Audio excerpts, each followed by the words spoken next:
Bum-ba-da-dum. Howdy, welcome to BanjoBenClark.com. Today we're going to learn this great hymn arrangement for There Is a Fountain. We're going to do it in drop C tuning. This arrangement comes to me courtesy of Mr. Jim Britton. If you haven't watched the Pro Picker case study that I've recorded with Mr. Jim, talking about playing hymns on banjos and other fun licks, so you need to check that out. But I'm going to teach his version of this today. We have two solos. We have a low one, and then we're going to go up the neck, and we're going to use this great little C tuning mode that we have on banjo. If you're watching somewhere else beside the website, I'd love to have you on board. Come on over, check out the lesson. Let's look at the low solo first. Each one of these pass-throughs goes through a verse and a chorus, so we'll kind of divide the lesson down that way, starting with the verse of the low solo. The first thing we need to talk about is the tuning that we're in. We are in a drop C tuning. So what we're going to do is we're going to take the fourth string of our banjo, the low D, and we're going to tune it down to a C. So that's standard tuning. We're going to go down.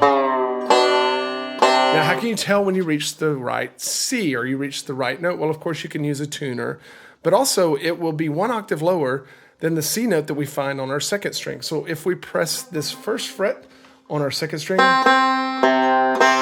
those two notes should match.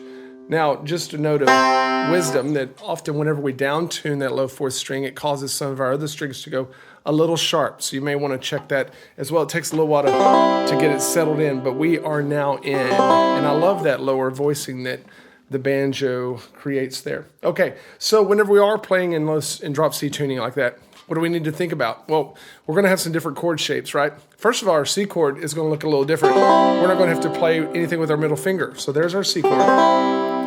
And then we're just going to be playing a lot of partial chords outside of that because we're not going to be fretting our low fourth string as much. Now, in this song, we only have a C, F, and G that we need to worry about. The accompaniment does play a B flat really quick in the chorus, but we're not going to even go there on the lead instrument. That's more of a rhythm effect. So let's check out the first line of tab there.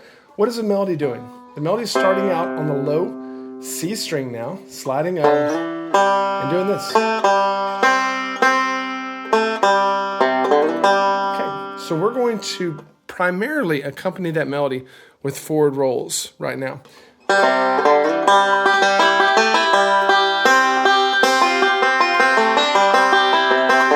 Okay, so nothing challenging going on with our left hand. The only thing challenging might be getting used to playing in that drop C tuning, hearing a different note happening whenever we're hitting that low string that we're not used to hearing.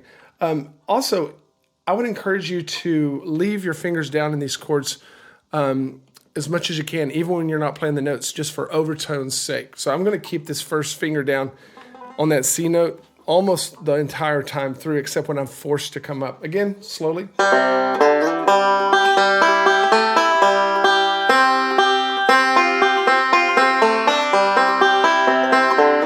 So except whenever I slid from here, my index finger's covering up that open B string, which just helps it sound smoother. When we get to the next line.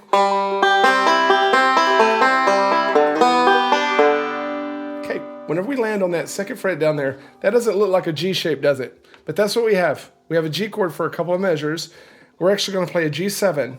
We're going to fret that with our middle finger down here, and my pinky is going to grab the third fret, the seventh tone up there. Okay, so again.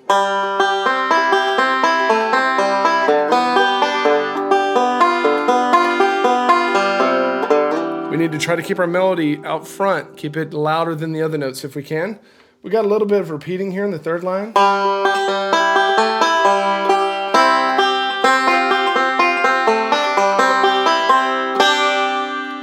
Pretty straight ahead. Next line, we're going to do a eighth note hammer-on a couple of times here. Don't rush those. Make sure that they stay in time. 1 and 2 and 3 and 4.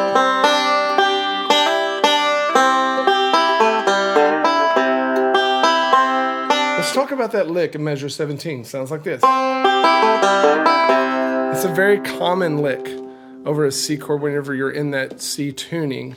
And it's got a little bit of a single string lick in the middle. And then we're going to choke that bottom second fret as much as you want.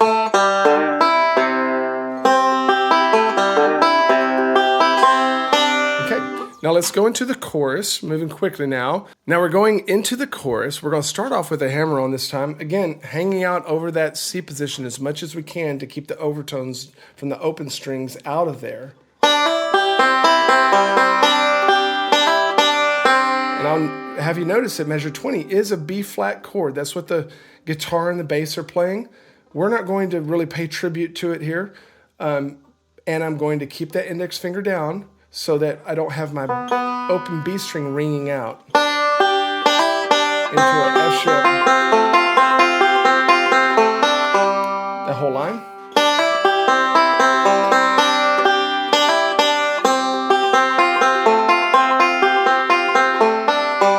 Let's talk about the melody right quick in that line. What's the melody doing?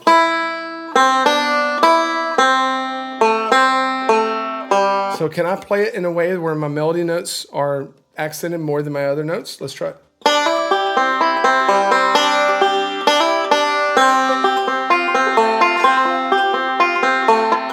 That's important to try to do. After you get the notes under your fingers, then let's immediately start thinking about pulling the melody out above the other notes. Next line. Again, back to that G7. Pretty straight ahead line there. Okay, now we have some more repeating because this is like the end of the verse. F chord. Then we'll wrap up the first solo with that great little C lick. Okay, so it's pretty straight ahead. It would only be challenging really if you've never played or haven't played much in that C position, just getting your bearings as far as what it sounds like to hit that low fourth string and to get in the habit of hanging out in the C position with your fret hand rather than that G position. So once you get a hold of that and your mind kind of gets in that mode, then it begins to get fairly prolific. Okay, let's do this. In the next video segment, we'll play all the way through this first solo very slowly together. Then we'll tackle the next solo, which is a lot of fun. If you're watching somewhere else beside the website, come on over to the website and we'll kick off from there. If you're already watching here on the website, just click on the next video segment. Don't forget to download the tabs and the Gem Track MP3s.